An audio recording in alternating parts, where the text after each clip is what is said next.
വിജയേട്ടാ നമസ്കാരം. നമസ്കാരം. എമ്പുരാൻ എമ്പുരാനുമായിട്ടുള്ള ബന്ധപ്പെട്ടുള്ള വിവാദങ്ങൾ കെട്ടടങ്ങുന്നില്ല. ഇപ്പോൾ പൃഥ്വിരാജിന് വേണ്ടി വാദിക്കാൻ രംഗത്തെത്തിയിരിക്കുന്നത് പൃഥ്വിരാജിന്റെ അമ്മയായിട്ടുള്ള മല്ലിക സുകുമാരനാണ്. പ്രധാനമായിട്ടും എനിക്ക് ചോദിക്കാനുള്ള ഒരു ചോദ്യം, ഇത്രയും വിഷയങ്ങളൊക്കെ എമ്പുരാനെ സംബന്ധിച്ചിട്ട് ഉണ്ടായി. സംഘപരിവാർ ഭീകരത, സംഘപരിവാർ ആക്രമണം എന്നുള്ള വിഷയങ്ങളൊക്കെ ഉണ്ടായി. ഇത്രയും വിഷയങ്ങൾ ഉണ്ടായിട്ട് പോലും എന്തുകൊണ്ടാണ് എമ്പുരാനിൽ പൃഥ്വിരാജിനെയോ മോഹൻലാലിനെയോ പിന്തുണയ്ക്കാൻ സിനിമാ മേഖലയിലെ ഒരാൾ പോലും എത്താത്തത് എന്നുള്ള ഒരു ചോദ്യം അവിടെ അവശേഷിക്കുന്നുണ്ട്. ഒരു പട്ടിക്കുഞ്ഞു പോലും സിനിമാ മേഖലയിൽ നിന്ന് പൃഥ്വിരാജിനെയോ മുരളി ഗോപിയോ മോഹൻലാലിനെയോ പിന്തുണച്ച് പോസ്റ്റ് ഇട്ടിട്ടില്ല. പോസ്റ്റ് ഇടുക മാത്രമല്ല, പരസ്യമായി പ്രതികരിച്ചിട്ടില്ല. അതൊന്നാമത്തെ കാര്യം. ഇനി ഇവർ ഈ സമസ്ത മേഖലയും വെറുപ്പിച്ചു വെച്ചിരിക്കുന്നത് കൊണ്ടാണോ എന്ന് എനിക്കറിയില്ല. കാരണം ഈ എമ്പുരാൻ സിനിമ ഇറങ്ങുന്നതിന് മുമ്പേ ഫിയോക്കുമായിട്ടുണ്ടായ ഉടക്കൊക്കെ നമുക്ക് എല്ലാവർക്കും അറിയാം. പ്രൊഡ്യൂസർമാരെ എല്ലാം വെറുപ്പിച്ചു, തിയേറ്ററുകാരെ എല്ലാം വെറുപ്പിച്ചു. ആന്റണി പെരുമ്പാവൂർ ഒരു പോസ്റ്റ് ഇടുന്നു. ഇപ്പോൾ അതേ സുരേഷ് കുമാറിന്റെ കാല് പിടിച്ചാണ് മോഹൻലാൽ ഈ പ്രശ്നം ഒന്ന് തീർക്കാനായിട്ട് ശ്രമിക്കുന്നത്. പൃഥ്വിരാജ് അതിന്റെ തൊട്ടു പിറകിലുണ്ട് എന്നൊക്കെ കേൾക്കുന്നു. രണ്ടാമത്തെ കാര്യം എന്ന് പറയുന്നത്, ഈ എമ്പുരാൻ സിനിമ ഇറങ്ങിയതിന് ശേഷം പൃഥ്വിരാജ് വലിയ പ്രതിരോധത്തിലായി എന്നുള്ള ഒരു ഭാഷ്യം വരുന്നുണ്ട്. പൃഥ്വിരാജിന്റെ അമ്മയെ ഇറക്കി പൃഥ്വിരാജിന്റെ ഭാഗം ന്യായീകരിക്കുകയാണ് എന്നുള്ള ഒരു ഭാഷ്യവും ഇപ്പോൾ വരുന്നുണ്ട്. അപ്പൊ ഇങ്ങനെയുള്ള ഒരു സാഹചര്യത്തിൽ മാധ്യമങ്ങൾ പൃഥ്വിരാജിന് നല്ല സപ്പോർട്ട് കൊടുക്കുന്നുണ്ട്. പൃഥ്വിരാജിന്റെ മേഖലയിലുള്ള ആൾക്കാർ പൃഥ്വിരാജിന് സപ്പോർട്ട് കൊടുത്തില്ലെങ്കിലും മാധ്യമങ്ങൾ പൃഥ്വിരാജിന് നല്ല സപ്പോർട്ട് കൊടുക്കുന്നുണ്ട്. മാധ്യമങ്ങൾ പറയുന്നത് യഥാർത്ഥത്തിൽ സംഘപരിവാർ ഭീഷണി, സംഘപരിവാർ ഫാസിസം, സംഘപരിവാറിന്റെ വലിയ നവഫാസിസമാണിത്. ഇതാണ് നവഫാസിസം. അവർ തന്നെ സെൻസർ ചെയ്യേണ്ടി വന്നത് നിങ്ങൾ കണ്ടില്ലേ? ഇന്നലെ മറ്റേ മൊട്ട അരുൺകുമാർ ഒരു പോസ്റ്റ് ഇട്ടിരിക്കുന്നുണ്ടോ, നവഫാസിസമാണിത്. കാരണം അവരെ കൊണ്ട് തന്നെ സെൻസർ ചെയ്യിക്കുകയാണ്. അവർ പോലും അറിയാതെ അവരിത് സെൻസർ ചെയ്ത് പോവുകയാണ് എന്നൊക്കെ പറഞ്ഞ് വലിയ രീതിയിലുള്ള പോസ്റ്റ് ഒക്കെ ഇട്ട് ഞാൻ കണ്ടിരുന്നു. ഞാനൊരു കാര്യം ചോദിക്കട്ടെ ബിജുചേട്ടാ, അതായത് ഇവിടെ ലെഫ്റ്റ് റൈറ്റ് ലെഫ്റ്റ് എന്ന് പറഞ്ഞൊരു സിനിമ ഇറങ്ങി. ലെഫ്റ്റ് റൈറ്റ് ലെഫ്റ്റ് എന്ന് പറഞ്ഞൊരു സിനിമ ഇറങ്ങിയ ശേഷം ഈ സിനിമ തിയേറ്ററിൽ കളിക്കാൻ സമ്മതിച്ചില്ല. തിയേറ്റർ കളിക്കാനേ സമ്മതിച്ചില്ല. കണ്ണൂര് പോയി കഴിഞ്ഞാൽ തലശ്ശേരിയിലെ പല തിയേറ്റർ ഉടമകളും ഭയന്ന്, അതായത് ഇവിടെയുള്ള കമ്മ്യൂണിസ്റ്റുകാർ വിളിച്ച് ഭീഷണിപ്പെടുത്തി, ഈ സിനിമ കളിച്ചാൽ നിന്റെയൊക്കെ തിയേറ്ററോടെ കത്തിച്ചു കളയുന്നു. അങ്ങനെ ഭയന്ന് ഇത് കളിച്ചില്ല. ആ സിനിമയ്ക്ക് അപ്രഖ്യാപിത വിലക്ക് 11 വർഷം മുമ്പ് ഉള്ള ഒരു പത്ര റിപ്പോർട്ടാണ്. ഇന്നലെ ഞാൻ എം സ്വരാജിന്റെ ഒരു പോസ്റ്റ് കണ്ടിരുന്നു, നവഫാസിസമാണ് ഇതെന്ന് പറഞ്ഞുകൊണ്ട്. അപ്പൊ ഞാൻ ഈ അപ്രഖ്യാപിത വിലക്ക് ഈ ലെഫ്റ്റ് റൈറ്റ് ലെഫ്റ്റിന് ഉണ്ട് എന്ന് പറഞ്ഞ് ഒരു വാർത്ത 11 വർഷം മുമ്പ് എല്ലാ മാധ്യമങ്ങളും കൊടുത്തിട്ടുണ്ട് വാർത്ത. 11 വർഷം എന്ന് പറയുമ്പോൾ എനിക്ക് 2013 നരേന്ദ്രമോദി എന്ന അധികാരത്തിലില്ല. ഇവര് കമ്മ്യൂണിസ്റ്റുകാർക്കും കോൺഗ്രസ്സുകാർക്കും ഒക്കെ എഴുതിയ അച്ചമ്പുച്ച എഴുതിക്കൊണ്ടിരിക്കുകയാണ്. അങ്ങനെ കൊടുത്തിട്ടുണ്ട്. അപ്രഖ്യാപിത വിലക്കാണ് സിനിമയ്ക്ക് വന്നിരിക്കുന്നത്. സിനിമ വിലക്കി കളയുന്ന ഒരു സാഹചര്യം ഉണ്ടായിട്ടുണ്ട്. ഈ മാധ്യമങ്ങൾ അതന്ന് കൊടുത്തു. എന്റെ ഈ ചോദ്യം എന്ന് പറഞ്ഞു കഴിഞ്ഞാൽ, അന്ന് സിനിമ വിലക്കുന്നു, ഗുണ്ടകളെ വെച്ച് ഭീഷണിപ്പെടുത്തുന്നു, വധഭീഷണി വരുന്നു, അങ്ങനെ പല കാര്യങ്ങൾ വരുന്നു.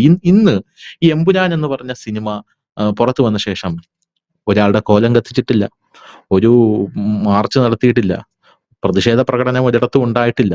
BJP പറയുന്നതെന്ന് പറഞ്ഞാൽ സിനിമയായിട്ട് കാണണമെന്നാണ് പറയുന്നത്. ആശയപരമായിട്ടുള്ള യുദ്ധം മാത്രമാണ് ഇവിടെ നടക്കുന്നത്. അതായത് നിങ്ങൾ ഞങ്ങൾക്കെതിരെ ഞങ്ങളുടെ രാഷ്ട്രീയത്തെ കുറ്റം പറഞ്ഞുകൊണ്ട് നിങ്ങളുടെ പെർസ്പെക്റ്റീവിൽ നിന്ന് ഒരു സംഭവം, ഒരു കലാസൃഷ്ടി ഇറക്കി. കലാ വിമർശനത്തിന് അതീതമല്ലല്ലോ. ഞങ്ങൾക്ക് പറയാനുള്ളത് ഇതാണ്, ഞങ്ങൾ അതിനെ വിമർശിക്കുന്നു എന്ന് പറഞ്ഞ് ആശയപരമായിട്ടുള്ള യുദ്ധം. ആ ആശയപരമായിട്ടുള്ള യുദ്ധത്തിലാണ് ഇവർക്ക് യഥാർത്ഥത്തിൽ പിടിച്ചു നിൽക്കാൻ സാധിക്കാത്തത് എന്നാണ് എനിക്ക് തോന്നുന്നത്. അത് ശരിയാണോ? ഇനി അടുത്തൊരു കാര്യം, ലാസ്റ്റ് ബട്ട് നോട്ട് ലീസ്റ്റ്, മൂന്നാമത്തെ ഒരു സംഭവം ഇവിടുത്തെ മാധ്യമങ്ങളെ കുറിച്ചുള്ളതാണ്.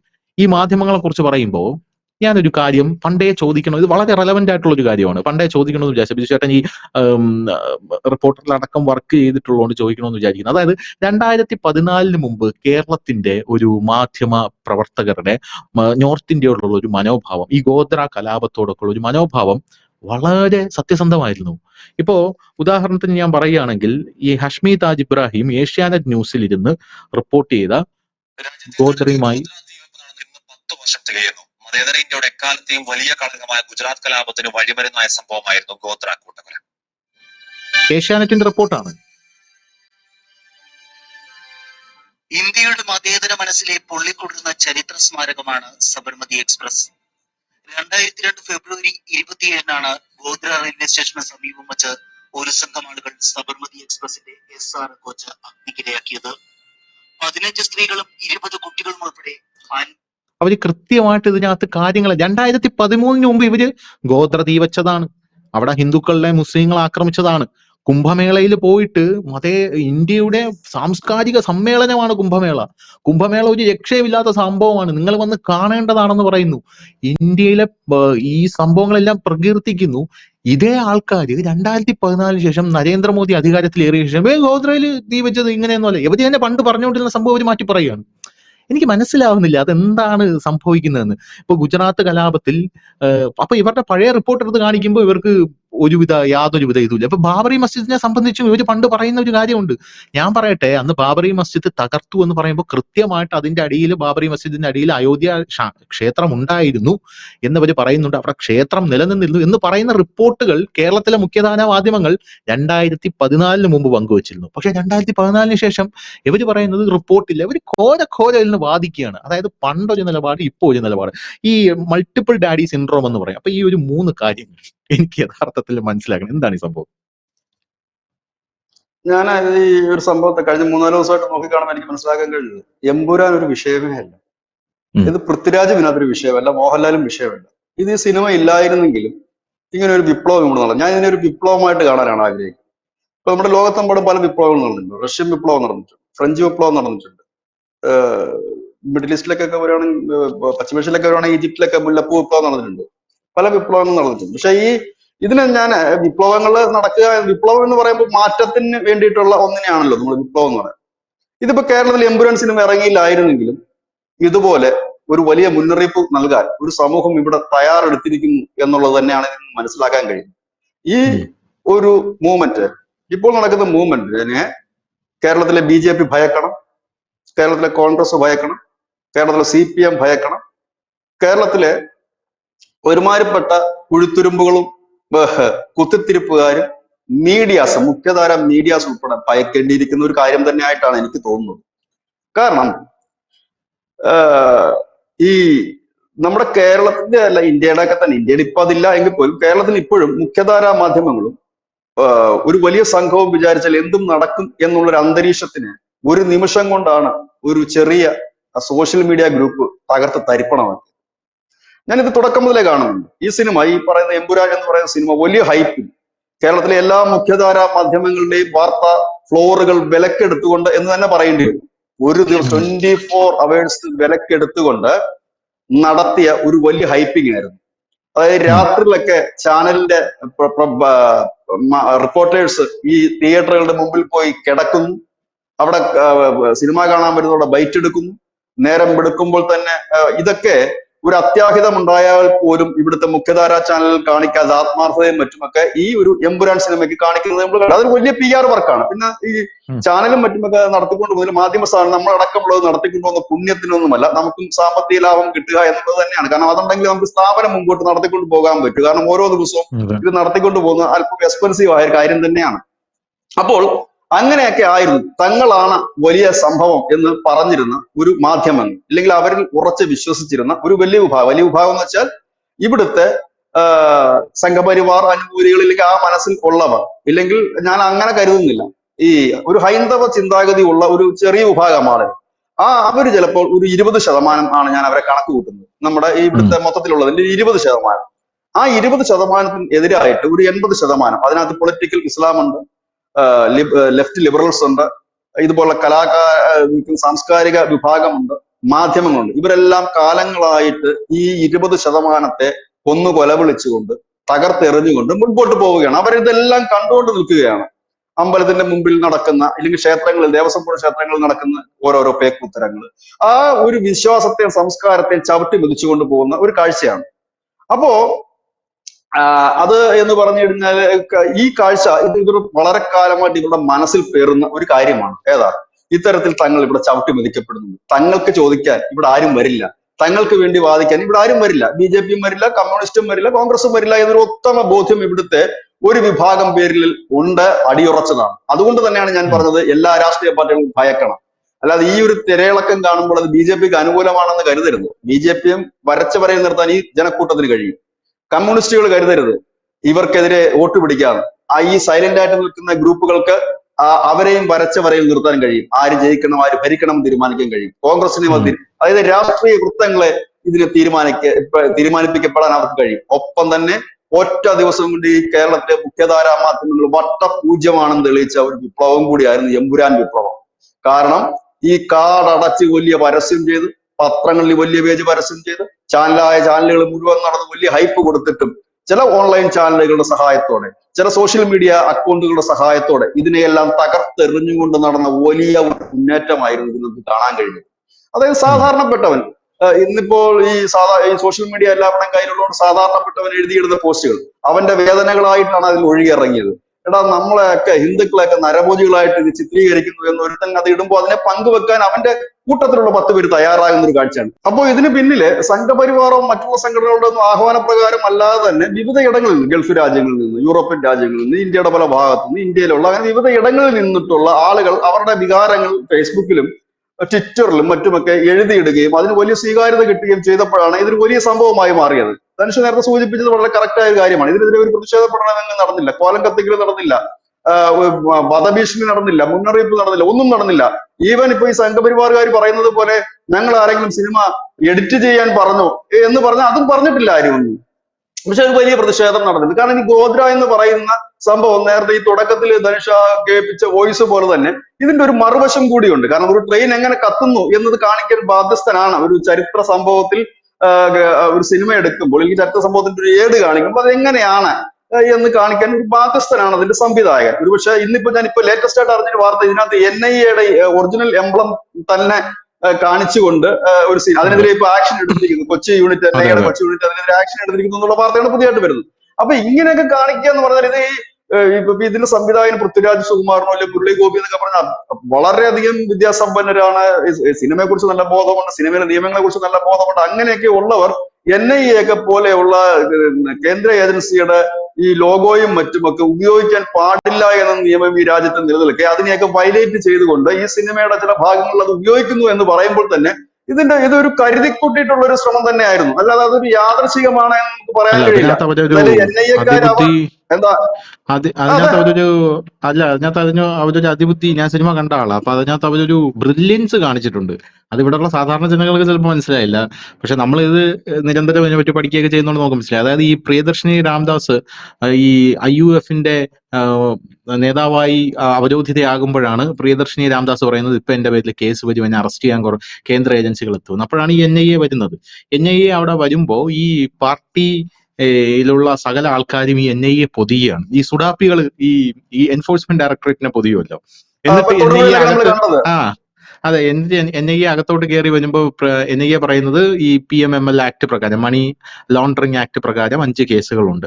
Actually money laundering act enforcement directorate ആണ് ചുമത്തുന്നത്, ED ആണ് ചുമത്തുന്നത്. പക്ഷെ ഈ സിനിമയിൽ അവര് വിചാരിച്ചത് ഇപ്പോ എൻഫോഴ്സ്മെന്റ് ഡയറക്ടറേറ്റ് വരുമ്പോ നമ്മൾ അവരെ പാർട്ടി പ്രവർത്തകരെ അവിടെ പൊതിയുകയാണെങ്കിൽ, ഈ എൻഫോഴ്സ്മെന്റ് ഡയറക്ടറേറ്റ് എന്ന് പറഞ്ഞാൽ ജുഡീഷ്യൽ പവർ ഉള്ള ഒരു ബോഡിയാണ്. അവരെ പൊതിയുന്നത് കോടതിയെ നേരിട്ട് തടയുന്നതിന് തുല്യമാണ്. അപ്പൊ നമുക്കൊരു കാര്യം ചെയ്യാം, നമുക്ക് ED വേണ്ട, നമുക്ക് NIA ആക്കി വെക്കാം. അങ്ങനെ ഒരു ബ്രില്യൻസ് അവർ കാണിച്ചിട്ടുണ്ട് ഇവിടെ. അതാ ഇപ്പൊ ബ്രില്യൻസ് ആണ് ഇപ്പൊ പെട്ട് കിടക്കുന്നത്. അതെന്ത് ന്യായമാണെന്നാണ്. എന്ത് ന്യായം ആയിക്കോട്ടെ, സിനിമ എന്ന് പറഞ്ഞാൽ ഗൂഢാലോചന ഇതിന് നടന്നിട്ടില്ല, കൃത്രിമം കാണിച്ചിട്ടില്ല. പക്ഷെ ഇതിനുള്ള തെമ്മാടിത്തരം കാണിക്കുക, രാജ്യത്തിന്റെ ഒരു അന്വേഷണ ഏജൻസി അതിന്റെ ലോഗോ ഉൾപ്പെടെ അതിൽ കാണിക്കുക എന്ന് പറഞ്ഞാൽ ഒരു വലിയ ഗുരുതരമായ കുറ്റമാണ്, വലിയ ഗുരുതരമായ കുറ്റമാണ്. ആ ഏജൻസിയെ, NIA-യുടെ ബോർഡ് വെച്ച് വരുന്ന ആ ഏജൻസിയുടെ വാഹനം ജനക്കൂട്ടത്തെ കൊണ്ട് തടയിക്കുക എന്ന് പറയുമ്പോൾ രാജ്യത്തെ ആ ഒരു സംവിധാനത്തെ, ഒരു ജുഡീഷ്യറിയെ അല്ലെങ്കിൽ അതിന്റെ ഭരണ സംവിധാനത്തെ ആക്രമിക്കാനുള്ള ഇൻസ്പിറേഷനാണ് ആ സിനിമ നൽകുന്നത്.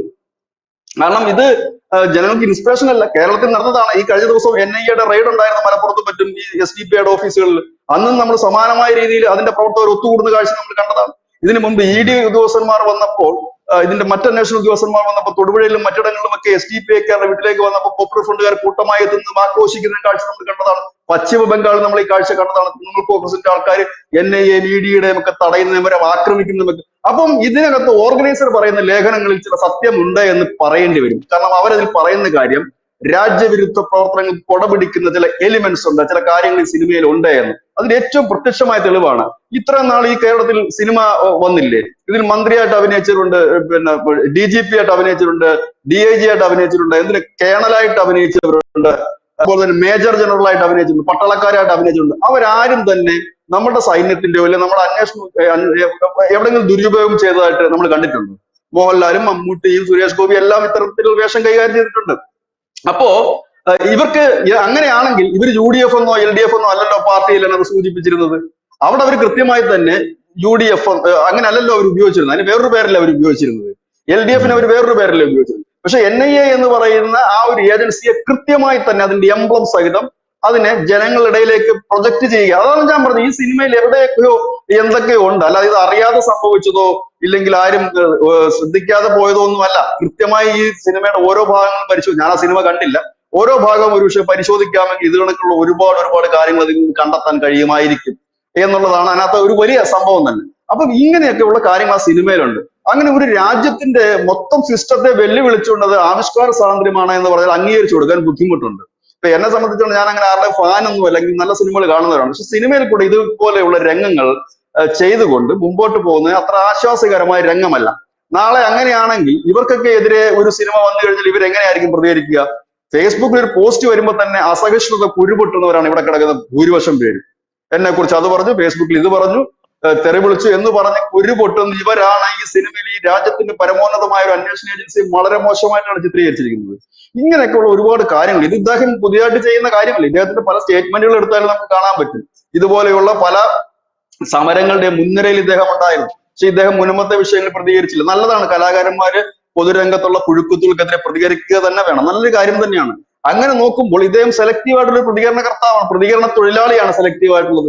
ഇദ്ദേഹം പിന്നെ ഈ ബംഗ്ലാദേശിൽ നടന്ന ഇതിനെ പ്രതികരിച്ചത് കണ്ടോ? ഇല്ലെങ്കിൽ പലസ്തീനിൽ നടന്ന ഇല്ലെങ്കിൽ ഇസ്രായേലിൽ നടന്ന ഈ ഗസയിലെ ഹമാസ് നടത്തിയ കൂട്ടക്കൊലയിൽ എന്തെങ്കിലും ഒരു വരി എഴുതിയിടുന്നത് നമ്മൾ ആരെങ്കിലും കണ്ടിട്ടുണ്ടോ? മുനമ്പത്ത് നടക്കുന്ന കണ്ണീരിലാഴ്ത്തി കിടക്കുന്ന അവരുടെ സമരത്തിൽ പിന്തുണ അർപ്പിച്ചുകൊണ്ട് വരുന്ന കണ്ടിട്ടുണ്ടോ? ഇല്ല. അപ്പൊ എന്നിട്ടൊക്കെ പറയുകയാണ് ഞാൻ ഇതാണെന്ന് പറഞ്ഞു കഴിഞ്ഞാൽ അദ്ദേഹം പറയാൻ കഴിയുമെങ്കിൽ അദ്ദേഹത്തെ എതിർക്കാൻ ഒരു വിഭാഗത്തിനും കഴിയും. അത് പിന്നെ ഭീഷണിപ്പെടുത്തലോ പേടിപ്പിക്കലോ ഒന്നുമല്ല. ഇങ്ങോട്ട് എടാന്ന് വിളിച്ചാൽ എന്താടാന്ന് ചോദിക്കാനുള്ള ഒരു ആർജവത്തിലേക്ക് മലയാളത്തിലെ അല്ലെങ്കിൽ കേരളത്തിലെ ഒരു വിഭാഗം ആളുകളെങ്കിലും മാറിയെങ്കിൽ അത് ആരുടെ ഇൻസ്പിറേഷനോ ആരെയും കണ്ടുകൊണ്ടല്ല. ഇവിടുത്തെ BJP-ക്കാരെ കണ്ടുകൊണ്ടാണ് ഇവിടുത്തെ ഹിന്ദുക്കൾ ജീവിക്കുന്നത്. ഇല്ലെങ്കിൽ ഇവിടുത്തെ രാജ്യസ്നേഹികൾ ജീവിക്കുന്ന BJP-ക്കാരെ കണ്ടുകൊണ്ടൊന്നുമല്ല. പകരം ഒരു രാഷ്ട്രീയ പാർട്ടിയെ കണ്ടുകൊണ്ടല്ല അവർ മുമ്പോട്ട് പോകുന്നത്. പക്ഷെ അവരുടെ ഒരു സിസ്റ്റത്തിനെ കാലാകാലങ്ങളിൽ അപമാനിക്കുമ്പോൾ ഒടുവിൽ അത് പൊട്ടിത്തെറിക്കും. ഞാൻ പറഞ്ഞില്ല, എമ്പുരാൻ ഒരു നിമിത്തം മാത്രമാണ്. എമ്പുരാനല്ല ഒരുപക്ഷെ ഒരു നാടകമായിരുന്നെങ്കിൽ പോലും ഇതേ രീതിയിലുള്ള പ്രതിഷേധം ഉയരുമായിരുന്നു. ഈ പ്രതിഷേധക്കാർ ആരെങ്കിലും ഈ സിനിമ ബാൻ ചെയ്യണമെന്ന് പറഞ്ഞിരുന്നു? ഇല്ല. ആരെങ്കിലും ഇത് എഡിറ്റ് ചെയ്യണമെന്ന് പറഞ്ഞ ധനുഷ് കേട്ടിരുന്നു? ഇല്ല, ഞാൻ കേട്ടിട്ടില്ല. ഒരാൾ പോലും ഈ പോസ്റ്റ് ഇട്ട് ഒരാൾ പോലും സെൻസർ ചെയ്യണമെന്ന് പറഞ്ഞില്ല, ബാൻ ചെയ്യണമെന്ന് പറഞ്ഞില്ല, ഒന്നും പറഞ്ഞില്ല. അവരവരുടെ പ്രതിഷേധമാണ് രേഖപ്പെടുത്തിയത്. ആ പ്രതിഷേധം കാണുമ്പോൾ ഇത്ര പൊള്ളേണ്ട ആവശ്യമില്ലല്ലോ. ഈ പ്രതിഷേധം കാണുമ്പോൾ എന്താണ് ഇത്ര വിരൽ പിടിക്കുന്നത്? അപ്പം നിങ്ങൾ കരുതിക്കൂട്ടിക്കൊണ്ട് ചെയ്ത കാര്യങ്ങൾ അത് നിങ്ങൾ എത്ര ബ്രില്യൻസിൽ ചെയ്തിട്ടും ഇവിടുത്തെ സാധാരണ ജനം അത് മനസ്സിലാക്കി പ്രതികരിക്കുന്നുണ്ടെങ്കിൽ ആ ജനമല്ലേ ബ്രില്യൻസ്? ആ ജനമാണ് ബ്രില്യൻ എന്ന് പറയുന്നത്, മുരളി ഗോപി അല്ല.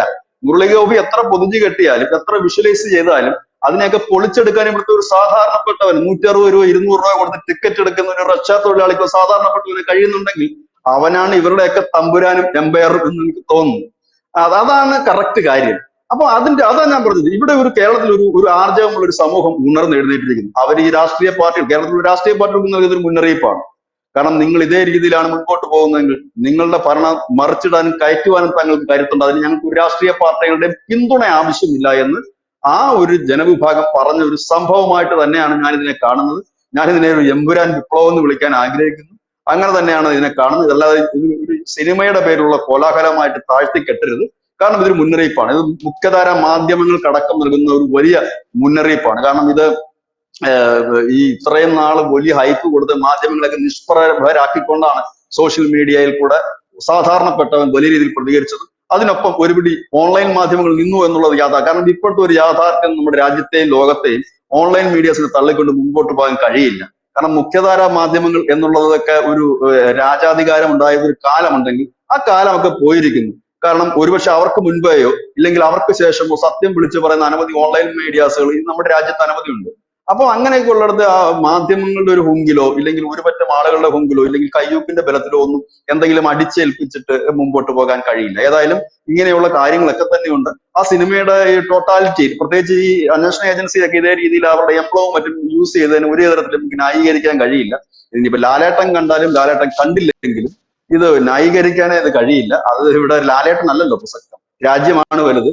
ആ രാഷ്ട്രത്തിനെതിരെ എന്താണോ നടക്കുന്നത് അതിനെതിരെ പ്രതികരിക്കുക തന്നെ ചെയ്യും. അല്ലാതെ ഇവിടെ ഒരു നടനെ കണ്ടുകൊണ്ട് നമ്മളുടെ രാജ്യത്തിന്റെ സിസ്റ്റമോ ഭരണഘടനയോ മാറ്റാനോ അല്ലെങ്കിൽ അതനുസരിച്ച് ജീവിക്കുന്ന ജനങ്ങളുടെ ജീവിത നിലവാരം മാറ്റാനോ ഉദ്ദേശിക്കുന്നില്ല. നമ്മളൊരു എന്റർടൈൻമെന്റിനാണ് സിനിമ കാണുന്നത്. അതിൽ നമുക്ക് ഇഷ്ടപ്പെട്ട നടനെ നമ്മൾ പിന്തുണയ്ക്കും, കൈകടിക്കും എന്ന് കരുതി അദ്ദേഹം കാണിക്കുന്നതോ ഇല്ലെങ്കിൽ അദ്ദേഹത്തിന്റെ സിനിമ കാണിക്കുന്നതോ എന്തിനെ അംഗീകരിക്കാൻ സ്വാഭാവികമായി ബുദ്ധിമുട്ടുണ്ട്. താങ്ക് യു ബിച്ചേട്ടാ, താങ്ക് യു സോ മച്ച്.